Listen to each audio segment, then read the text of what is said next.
Hi guys, here to talk to you a little bit today about how to book parties at booth events.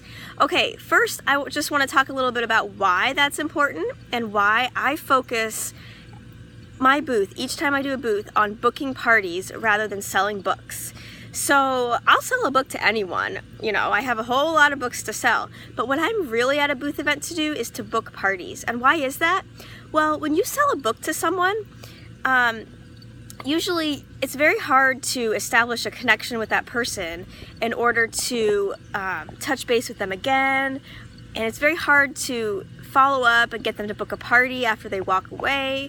But if you book a party and get a date on your calendar right then at your booth, that is a booked party. And when you have that party, you are going to be introduced to so many of that person's closest friends and family, because you're going to hostess coach like a boss, and you're going to get some really great participation in that party.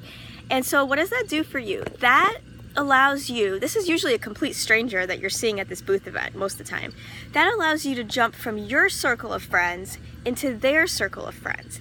And that's really how you begin to grow a direct sales business, is getting outside of your own circle and into other people's circles, and then continuing that momentum. So when you're doing that party for that person that you booked at your booth, you're gonna then want to focus on booking parties at that party.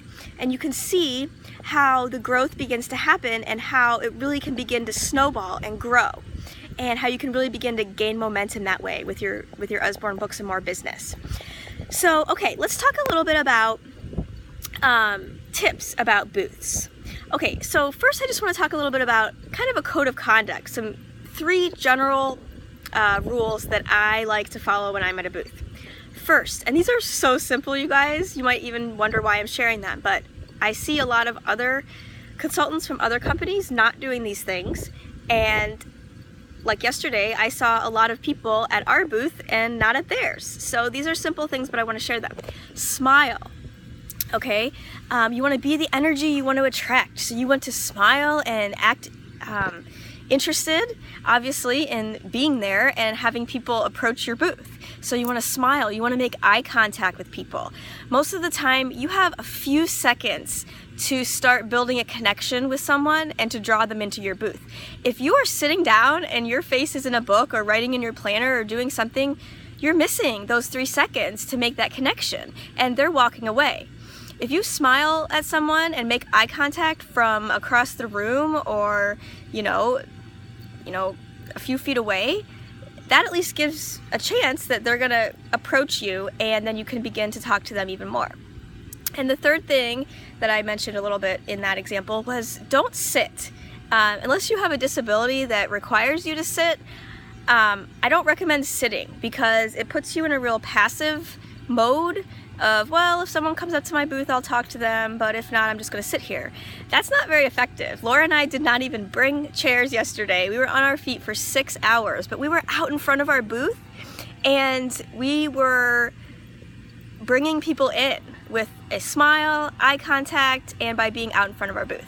Okay, so now when someone comes into your booth, then what? What do you do? Well, pretty simple. First, I say hi to them.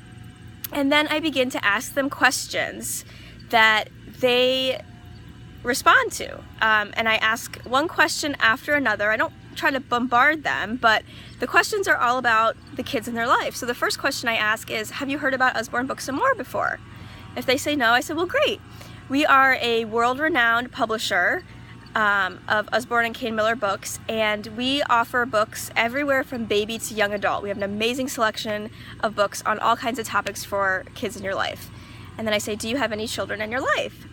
And they might say, sure, I have 3 grandchildren. And I say, oh, how old are they?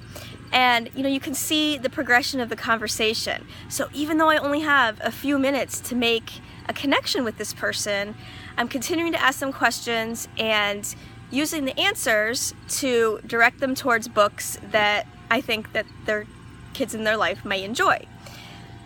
And then after they've found a few books that they like, or even one that they're just really interested in, I'll say, just so you know, I don't know if you saw our sign outside of our booth, but we're having a booking special today, and if you book either a Facebook or a home party with me, we have a basket of free books here that you can choose, and you can take one home today with you. And then I go get the books and show them those books, and I actually then, here's the important thing, I ask, I say, do you think that would be something that you might want to give a try? Or is that something that sounds like it might be worth a try to you? Or something like that. But you have to word it as a question, because if not, they're not going to respond. So you really want to make sure that you're actually asking the question, do you want to book a party? And you don't have to say it like that, but something like, would you want to give this a try? And then get out your calendar and say, well, I'm free on these days. Does any of those sound good to you? 9 times out of 10, what the person's going to say is, well, I don't know what my kid's sports schedule's like yet, or I don't know about my work schedule, or something like that. So your response then is, oh, that's okay.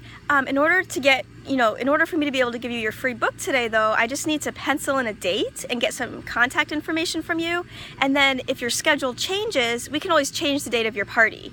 But let's just pencil one in now so we have something on the calendar.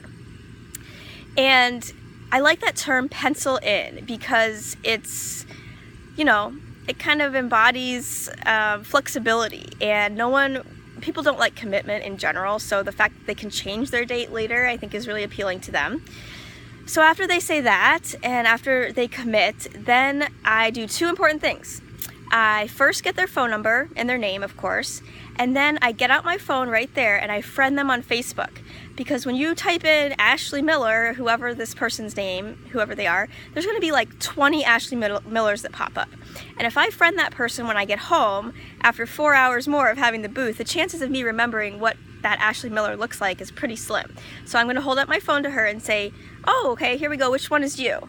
And she'll say, oh, this person. And I'll friend her, and then I'll say, okay, do you mind just getting out your phone right now, if it's not a problem, and just friending me so we know we can keep in touch?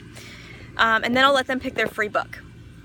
So that is, it's kind of one tip with several in there, but most important thing, get a conversation going with the person, because if they're not interested in in your product, books, and if they don't have, excuse me, any rapport with you, they're not going to book a party.